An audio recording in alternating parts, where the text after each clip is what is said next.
Hello friends, आज आपण डेरिव्हेटिव्हचा वापर करून प्रॉब्लेम कशा प्रकारे सॉल्व करू शकतो हे बघणार आहेत. तर मी प्रॉब्लेम आधीच लिहून घेतला आहे, तो तुम्हाला रीड करून दाखवते. Question first differentiate the following problem with respect to x. पहिला problem y is equal to in the square root x square plus 5. तर आपण यात डेरिव्हेटिव्ज यूज करून हा प्रॉब्लेम सॉल्व करणार आहोत. तर चला सुरू करूयात. क्वेश्चन आपण स्टेप बाय स्टेप क्वेश्चनचा आन्सर काढणार आहोत.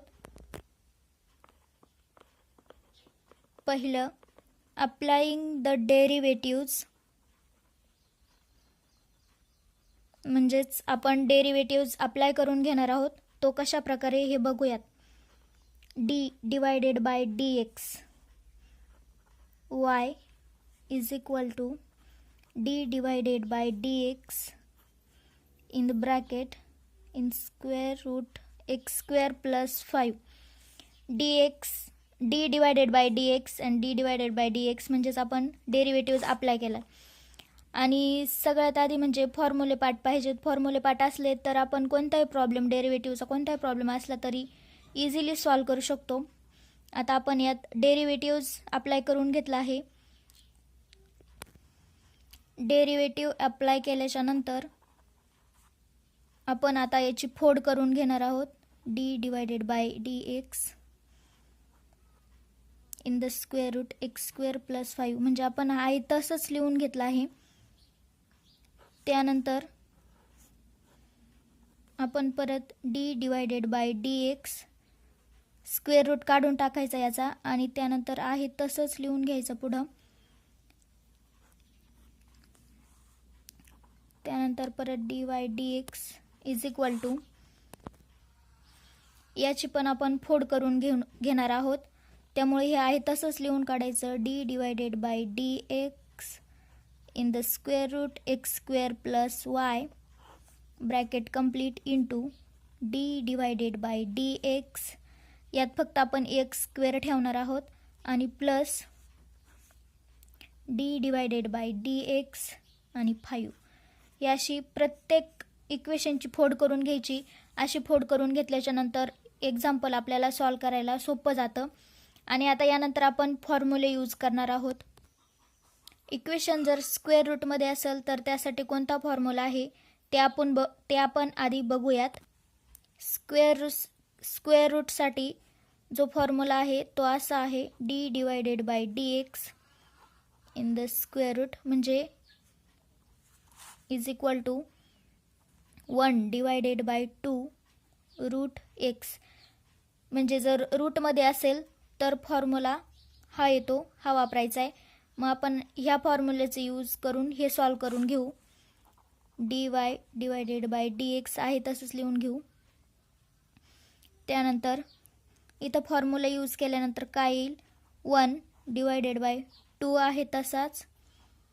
त्याच्यानंतर हे रूटमध्ये जे असन ते सगळं लिहून काढायचं. X square plus 5. आता हे डेरिव्हेटिव्हजने आपण सॉल्व केलेलं आहे. आता पुढं आहे तसंच लिहून काढायचं. D divided by d x x square plus d divided by d x 5. आता हे सॉल्व झालेलं आहे. आता याच्यासाठी आपण फॉर्म्युला बघू. तर याच्यासाठी फॉर्म्युला असा आहे. D divided by d x x square असं जर इक्वेशन असेल तर त्याच्यासाठी फॉर्म्युला एन -1 हा वापरायचा आहे. तर आता ह्या इक्वेशनसाठी आपण हा फॉर्म्युला वापरून याचं पण आन्सर काढून घेऊ. हे डी वाय डी एक्स आहे तसं लिहून काढायचं. D y divided by d x is equal to 1 divided by 2 into root x square plus 5 into यन म्हणजे हा जो स्क्वेअर असतो तो आपला यन असतो म्हणून यन आहे तसंच लिहून काढायचा. फॉर्म्युल्यानुसार आपल्याला लिहायचं आहे. यन आहे तसाच 2, एक्स आहे तसाच 2 - 1 म्हणजे हे फॉर्म्युल्यानुसार हे पण झालं. आता हे आहे तसंच लिहून काढायचं. D divided by d x into 5. आता आपण हे सॉल्व करू आणि त्याच्यानंतर याच्यासाठी काय फॉर्म्युला आहे ते पण बघूयात. मग आधी हे आहे तसंच लिहून घेऊयात. dy divided by dx is equal to 1 divided by 2 in the square root x square plus 5 bracket complete into 2x 2 minus 1 1 येतं, त्यानंतर plus d divided by dx into 5 bracket complete. आता 5 हा कॉन्स्टंट आहे. कॉन्स्टंट ज्या वेळेस येईल त्यावेळेस आपण त्याची फॉर्म्युल्यानुसार त्याची व्हॅल्यू 0 येत असते, म्हणून आपण इथं डायरेक्ट 0 लिहून घेणार आहोत. त्यामुळे हे आहे तसंच लिहून काढू. dy divided by dx is equal to 1 divided by 2 in square root x square plus 5 into 2x plus 0.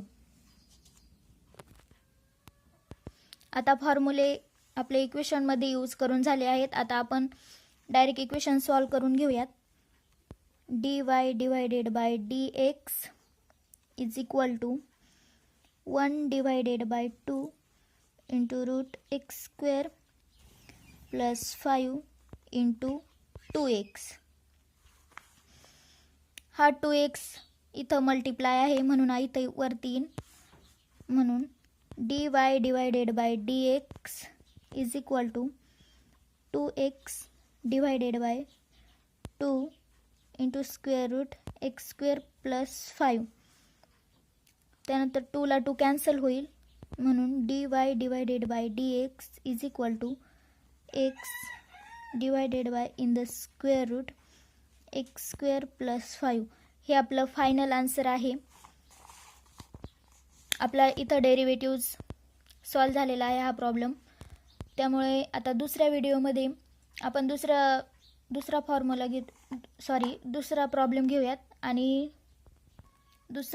घेऊयात आणि सॉल्व करूयात. Thank you so much for watching.